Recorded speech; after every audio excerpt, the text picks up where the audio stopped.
टहरौली तहसील में पिछले कुछ दिनों से हो रही लगातार बारिश से उर्द और तिल की फसल बर्बाद हो गई है। तहसील टहरौली क्षेत्र के किसानों ने उप जिलाधिकारी टहरौली को एक ज्ञापन देकर अवगत कराया कि क्षेत्र के किसानों की फसल बर्बाद हो चुकी है और किसान बर्बादी की कगार पर आ गया है। किसानों ने उप जिलाधिकारी से सर्वे कराकर सरकार को रिपोर्ट भेजने की मांग की है। किसानों ने उप जिलाधिकारी से कहा कि उर्द और तिल की फसल तो पूरी तरह नष्ट हो चुकी है। यदि आगे भी लगातार बारिश होती रही तो मूंगफली की फसल भी बर्बाद हो जाएगी।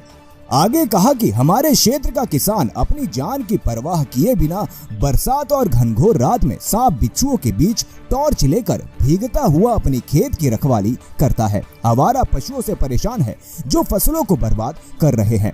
जब अचानक से उसकी फसल नष्ट होने लगती है तो किसान की पीड़ा किसान के अलावा कोई नहीं समझ सकता। किसानों ने हाथ जोड़कर निवेदन किया कि फसलों का सर्वे कराकर रिपोर्ट शासन को भेजी जाए ताकि हम सब किसानों को मुआवजा मिल सके। लोगों ने किस बारे में ज्ञापन दिया है?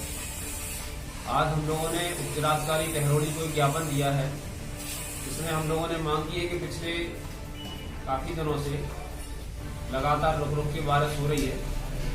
सबसे ज्यादा जो नुकसान हुआ है उड़द की फसल लगभग नष्ट हो गई है और तिल की फसल में भी नुकसान हुआ है। उड़द में तो बहुत ज्यादा नुकसान हुआ है।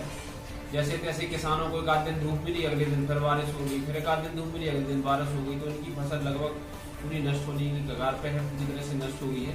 और हम लोगों ने मांग की है जिलाधिकारी महोदय जी से कि आप उसका सर्वे करा लीजिए और जो किसानों को जिनका नुकसान विशेष नुकसान हुआ है उन किसानों को सरकार से मदद मिले, मुआवजा मिले।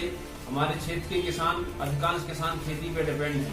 अधिकांश किसान के पास कोई और रोजगार के अवसर नहीं है। दिन रात मेहनत करके रात में सांप बिच्छुओं के बीच अंधेरे में खेत पे अपनी रखवाली करते हैं और पूरी फसल नष्ट हो जाएगी तो उनका जीवन जो है वो परेशान हो जाएंगे। इसलिए हम लोगों की सरकार से मांग है कि उसका सर्वे कराई जाए और किसानों की मदद की जाए।